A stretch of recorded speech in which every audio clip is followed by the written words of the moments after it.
Assalamualaikum teman-teman. Seperti biasa sebelum mulai Mimin mendoakan semoga teman-teman semua selalu dalam keadaan sehat walafiat. Oke, kali ini kita akan melanjutkan Martial Master versi novel bagian 2172. Bagi yang baru bergabung, selamat bergabung, dan bagi yang belum subscribe dulu lah agar Mimin tambah semangat lagi nih bikin videonya. Oke, kalau sudah kita langsung masuk ke isi ceritanya. Jari-jarinya membuat Molly di dekatnya gemetar. "Hah, apa jarimu itu?" kata Molly. Dia tiba-tiba melihatnya dan pupil matanya menyusut. Jari Kincen nampak dikelilingi oleh aura Tao yang unik dan tampaknya itu adalah semacam transformasi yang telah terjadi. Di dalam aura yang dipancarkan samar-samar, bahkan itu membuat Molly merasakan sedikit ketakutan. "Apa yang kamu..." Mata Molly menyusut. Dengan kekuatannya, dia secara alami bisa merasakan dengan sekilas bahwa aura pada jari Kincen itu sangatlah luar biasa, seolah-olah itu berada di atas levelnya. Tapi bagaimana ini mungkin? Kata Molly. Dia sangat terkejut dengan hal ini. "Ya, aku akhirnya menyadari struktur energi ini," kata Kincen. Dia melihat jarinya dan tersenyum di sudut mulutnya. Itu tidak mudah. Sejak melihat struktur binatang virtual sebelumnya, Kincen terus mencoba dan memahaminya. Setelah mencoba berkali-kali, dia akhirnya mengembangkan jarinya menjadi struktur binatang virtual. Pada saat jari ini berhasil berevolusi, Kincen segera merasakan jarinya seolah-olah menyatu dengan dunia. Dengan beberapa gerakan, dia dapat mengaktifkan kekuatan mengerikan dari lapisan dunia virtual untuk membentuk kekuatan yang belum pernah terjadi sebelumnya. Benar saja, jika intensitas energi yang sama tersusun dari struktur energi yang berbeda, maka daya yang ditimbulkannya akan berbeda, kata Kincen, dan menatap Molly.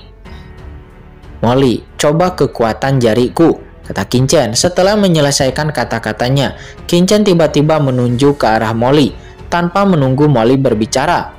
"Apa?" Molly terkejut, namun dia mengejek.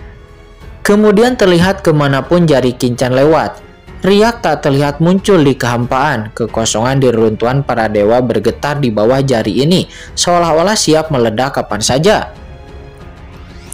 "Kekuatannya sangat menakutkan," kata Molly. Dia terkejut dan segera menyilangkan tangan di depannya, mencoba menghentikan jari Kincen.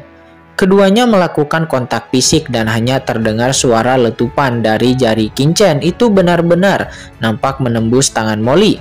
Di bawah jari Kincen itu, tubuh fisik Molly seperti mentega di depan pisau yang dapat ditembus dengan sangat mudah. Molly tidak mampu menghentikannya sama sekali. "Apa?" Molly pun menjadi terkejut. Perlu dicatat bahwa tubuh fisiknya saat ini mampu menahan bahkan serangan dari nenek moyang organisasi naga hitam untuk waktu yang singkat. Akan tetapi di bawah serangan Kincen ini, dia tidak dapat menahannya. "Ini hanya bisa dilakukan dengan serangan tingkat Kaisar Dewa," kata Molly. Dia yang baru saja bertarung melawan nenek moyang organisasi naga hitam segera merasakan serangan Kincen. Dengan jari ini pasti lebih telah mencapai tingkat Kaisar Dewa. Dengan tingkat kultivasi Kaisar Agung Puncak Kincen, tetapi dia melancarkan serangan tingkat Kaisar Dewa. Ini hanyalah fantasi. Molly pun tertegun dan bahkan dia tidak tahu harus berkata apa. Sementara di bawah terlihat rambut Kabulu berdiri tegak dan dia bahkan tidak berani menarik napas. Ketika Kincen memukulnya sebelumnya, jelas bahwa sasaran serangan dari jari Kincen sebelumnya itu adalah Molly. Akan tetapi Kabulu memiliki ilusi bahwa tubuhnya akan musnah di tempat.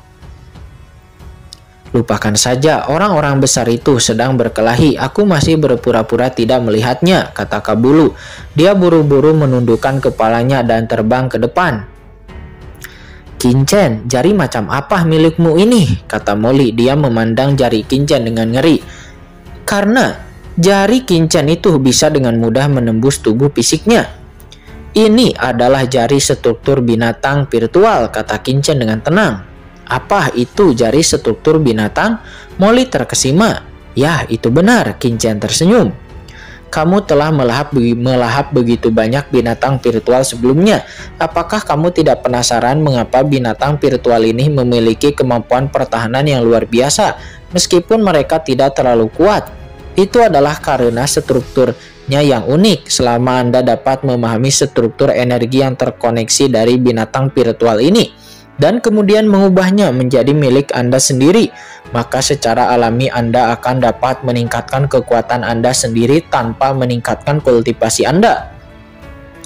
Lagi pula, selain kultivasi, ada banyak saluran lain untuk bisa meningkatkan kekuatan. Qin Chen menjelaskan sambil tersenyum. Molly bingung, apa-apaan ini? Dia merasakan tubuhnya. Karena napas jurang yang telah dia telan dari binatang virtual sebelumnya, itu semuanya telah memasuki tubuhnya dan membuatnya memasuki ranah Kaisar Agung Puncak belum lama ini. Akan tetapi jika dibandingkan dengan peningkatan Qin Chen, Molly tiba-tiba merasa bahwa itu tidak lagi bagus. Dirinya telah berjuang hidup dan mati untuk meningkat pesat, akan tetapi Qin Chen telah meningkat pesat hanya dengan melihat struktur binatang virtual itu. Apakah ini masih manusia? Bisakah Anda mengizinkan saya melihat struktur binatang virtual ini? Kata Molly. Dia mau tidak mau bertanya dengan rasa ingin tahu. Ya, tentu saja, kata Qin Chen. Qin Chen pun mengambil inisiatif untuk melihatnya dan merentangkan jarinya dan boom. Jari Qin Chen berubah menjadi miliaran benang energi dalam sekejap. Benang energi yang tak terhitung jumlahnya itu terus-menerus menggeliat di kehampaan. Dan setiap benang energi sebenarnya mengandung aura khusus dari jalan tersebut. Ratusan juta benang sutra dari jalan aura yang tak terhitung jumlahnya terus menyatu sebelum akhirnya membentuk salah satu jari Qin Chen. Begitu banyak aura jalan struktur kekuatan suci yang begitu rumit. Dengan kekuatannya saat ini tidak sulit bagi Kaisar untuk bertransformasi menjadi miliaran asal. Namun kuncinya adalah mengintegrasikan jalan asal tersebut untuk membentuk struktur yang unik yang tidak mudah untuk dicapai.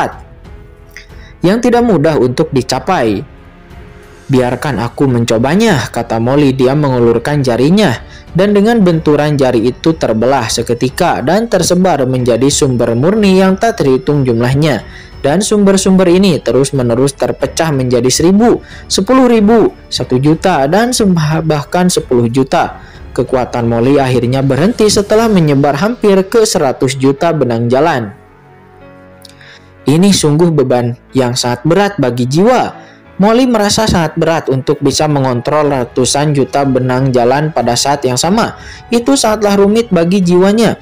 Bahkan dengan kekuatan dan kultivasinya, dia hanya bisa mengendalikannya sebagiannya. Terlebih lagi benang-benang ini perlu dibentuk menjadi struktur yang utuh. Saya khawatir hanya beberapa tubuh dewa tingkat atas yang dapat mengendalikannya dengan sempurna.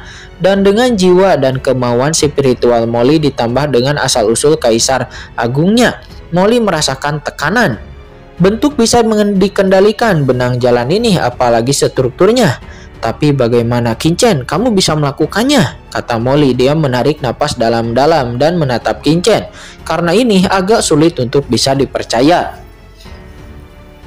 Ya, Molly ini cukup mampu, kata Qin Chen. Dia melihat jari Molly, tapi matanya bersinar. Saya harus mengatakan bahwa kemampuan meniru Molly masih sangat kuat.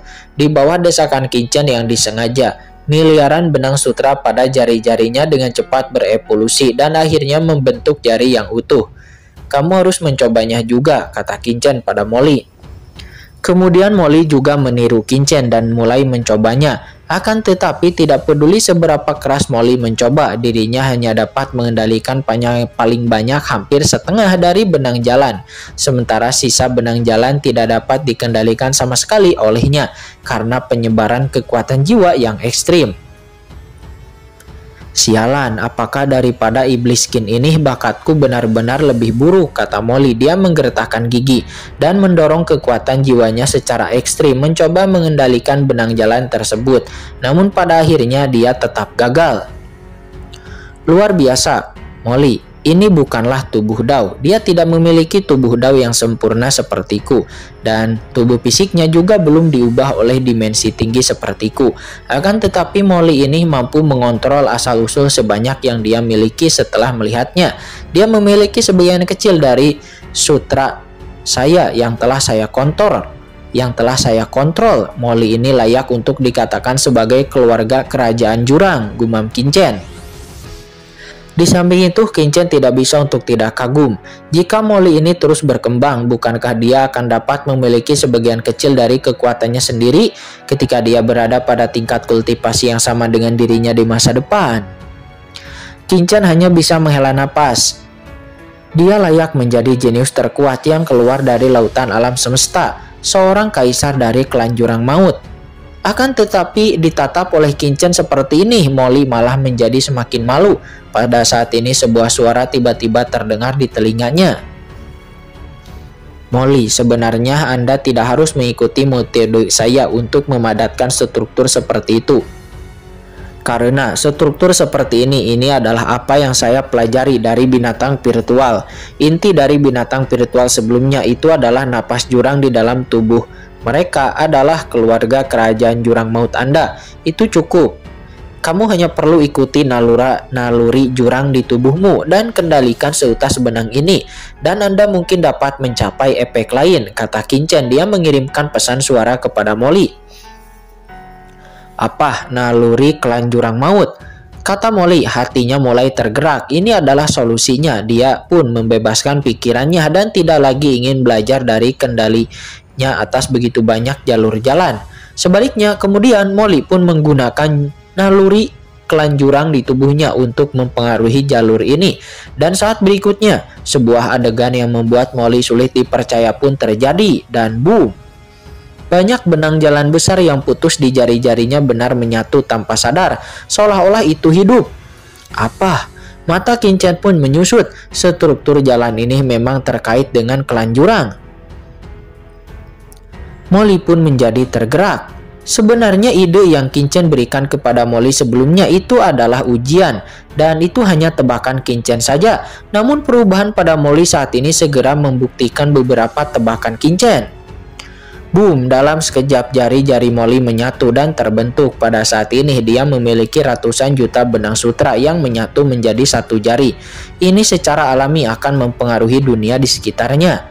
Hanya dengan berdiri di sana berdasarkan jari Molly yang menjadi pusatnya, itu mulai beroperasi dan sisa kekuatan aturan di sekitar kehampaan secara alami mulai mundur. Apakah aku Kaisar Dewa? Hanya dengan satu jari, mata Molly melebar dan dia tampak bersemangat. Setiap Kaisar Dewa menguasai kekuatan magis dari jalan besar absolut. Kemanapun dia turun, asal mula laut di universal dan mundurnya jalan besar dapat membentuk domain aturan yang unik bagi seorang Kaisar Dewa. Itu sendiri Molly tidak dapat melakukan ini sebelumnya, tapi sekarang jarinya telah terbentuk. Jari menakutkan itu sebenarnya telah mengubah aturan di sekitarnya menjadi sangat menakjubkan. Yang paling membuat Molly takjub adalah jari-jarinya yang tanpa sadar menyatu sesuai dengan asal-muasal jurang maut. Seperti binatang spiritual itu tanpa ada aura jurang yang keluar sedikit pun. Asal mula jurang, bahkan jika serangan seperti itu dilancarkan oleh orang-orang kuat di lautan kosmik. Orang-orang kuat di lautan kosmik ini tidak akan mampu mengetahui bahwa dirinya ada hubungannya dengan klan jurang. Hahaha, aku benar-benar jenius yang berhebat, kata Molly. Dia menjadi bersemangat dan matanya bersinar. Karena jari ini bisa berubah. Jika aku bisa mengubah seluruh tubuhku, maka kekuatanku. Memikirkan ini, Molly pun menjadi sulit untuk bisa membayangkannya. Dan Molly pun segera mengaktifkan sumber jurang di tubuhnya, berniat membuat seluruh tubuhnya mulai berubah sesuai dengan struktur ini. Melihat itu, Qinchen pun tersenyum, menutup matanya dan mulai berubah menjadi tubuh kaisarnya lagi. Lagi pula, satu jari saja tidak cukup. Tapi saat ini Qinchen tiba-tiba mengerutkan kening ke langit yang jauh dan mengangkat kepalanya. Sepertinya orang kuat akan segera datang. Di langit yang jauh, sebuah aura menakutkan dengan cepat mendekat ke sini dan terbang menuju Qinchen dan kelompoknya dengan kecepatan yang sangat mengkhawatirkan. Dengan apa seperti itu? Apakah dia seorang Kaisar Dewa? Dan target Kaisar Dewa itu adalah kita, kata Qinchen. Qinchen pun menjadi mengerutkan kening. Lawannya jelas sedang menuju ke arahnya hampir tanpa ragu-ragu ataupun jeda. Tapi sepertinya aku tidak punya musuh di reruntuhan 10.000 Tapi sepertinya aku tidak punya musuh di reruntuhan 10.000 dewa ini kan? Tidak, orang ini memprovokasi seseorang. Kinchan menoleh untuk melihat Molly. Kinchan, apa yang kamu maksud dengan tatapan matamu itu? Kata Molly. Dia langsung melompat. Pada saat ini dia juga dapat merasakan sebuah aura menakutkan yang mendekat dengan cepat di kejauhan ke arahnya.